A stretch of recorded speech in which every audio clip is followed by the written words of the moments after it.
Welcome. Join me as we explore in more depth how the physiological sigh can support relaxation and reduce stress. Breathing is life-sustaining. It is profoundly connected to how our bodies work and function, and it's involved in metabolic, emotional, and cognitive state changes and behaviors. There's been interesting research on deliberate practices of breathing, such as in yoga and meditation. But today I'd like to focus briefly on an aspect of breathing in particular, the sigh, or more specifically, the physiological sigh. When we think of a sigh, we often associate it with an emotional state, such as relief, sadness, resignation, or exhaustion. Sighs reflect changes in brain states. They can induce arousal and reset our pattern of breathing. Andrew Huberman is a neuroscientist and professor at Stanford University and host and creator of the Huberman Lab podcast and YouTube channel, and he has popularized the physiological sigh. So let's go into the study that further elucidates some of the theories behind why the physiological sigh and other breathwork may be of benefit. The information I'm about to discuss is based on a remote randomized control study of 3 different daily 5-minute breathwork exercises. The breathing conditions were, number 1, cyclic sighing, which emphasizes prolonged exhalations. Number 2, box breathing, which is equal duration of inhalations, breath retentions, and exhalations. And 3, cyclic hyperventilation, with retention, with longer inhalations, and shorter exhalations. They measured improvement in mood and anxiety, as well as reduced respiratory rate, heart rate, and heart rate variability. I've included the study in the description. For today, what I'd like to focus on in this study is what they wrote in the discussion section on cyclic sighing.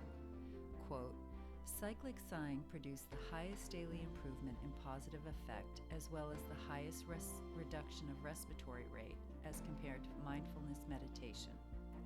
And the physiological and psychological effects of cyclic sighing appear to last over time. So again, cyclic sighing produced a positive effect that lasted over time. Some of the mechanisms they speculate may be through modulating vagal function.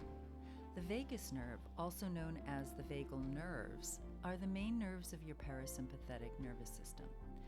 This system controls specific body functions, such as your digestion, heart rate, and immune system.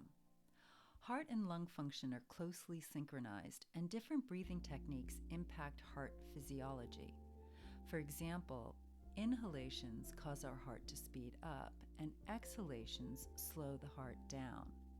And this is a brief and normal dance of the heart and the breath. This supports why long, slow exhalations can lower heart rate and support a parasympathetic response, which supports relaxation and digestion. On the other end of the spectrum is the sympathetic response, which engages energy that can turn into fight, flight, or freeze. They also surmise that breath can enhance interoceptive processes. Interoception is sensing internal signals of our body. This awareness of attending to our body can develop our emotional experience, self-regulation, decision-making, and consciousness. Being present to our internal physical processes has the potential to amplify or modulate stress. By recognizing our own stress response, such as an increased heart rate, muscle tension, gastrointestinal discomfort, and sweating, we may be able to modulate and thereby regulate our stress response and its effect on us. In the study, they also surmise that when we slow down our breathing with sighs, the breath can signal brain structures associated with behavioral arousal and promote a sense of calm. Nasal breathing, such as in the cyclic sighing intervention, has also been shown to entrain high-frequency oscillations in the amygdala and hippocampus, two areas in the brain involved in emotional processing. Of course, they note that more research into how breathing influences brain networks involved in emotional regulation and influence mood is needed in humans. So cyclic sighing shows a positive effect on mood and anxiety. It had a positive effect on decreasing respiratory rate, heart rate, and improving heart rate variability. In the study, they surmise this may be through cyclic sighing's effect on vagal function and relationship with the parasympathetic response. The study also theorizes that the benefits of sighing may enhance the internal signals in our body, and this awareness may provide access to regulating and modulating our stress response. Also, by breathing through the nose, we involve signals in the brain that may positively regulate and influence mood, and this all has a lasting effect. As always, further research is necessary. Any study reflects a moment in time. However, this is also something that other cultures and traditions have been exploring for centuries. So I invite you to experiment and see for yourself what you notice with ongoing practice. So what is the physiological sigh? The physiological sigh is a double inhalation followed by an extended exhale. It is a spontaneous breath that occurs during sleep and during different emotional states. Further reasons why the sigh may relax our system is that when we sigh, we are offloading carbon dioxide. When we are stressed, we can take in more carbon dioxide, and the alveoli, the little air sacs in our lungs, can deflate. The double inhalation and that second inhalation reinflates those little sacs, and with the extended exhale, you dump all the carbon dioxide that's accumulated. Why this is of interest is because this practice can be done in real time and may have a positive effect on decreasing our stress response in the moment. Let's take a few physiological sighs together. First, take a moment to notice how you're feeling and do a gentle scan of the body.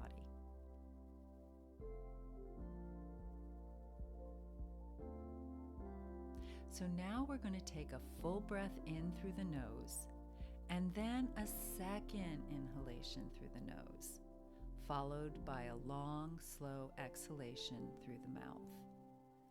Let's do this 3 times.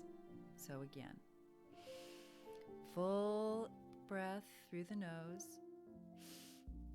then a second inhalation through the nose, followed by a long, slow exhalation through the mouth.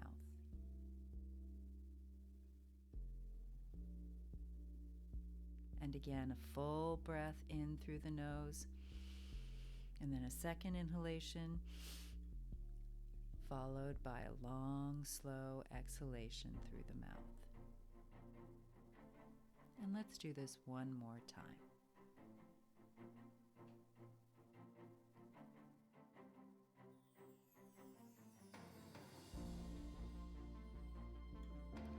Now return to however your body wants to breathe, and begin to notice how you feel in this moment. And again, do a gentle scan of the body. The physiological sigh only takes a few minutes at the most, and it may have an effect on our stress response in real time. I recommend experimenting with the physiological breath daily over the next week and see what you notice. Take care and thank you for being here. Have a great day.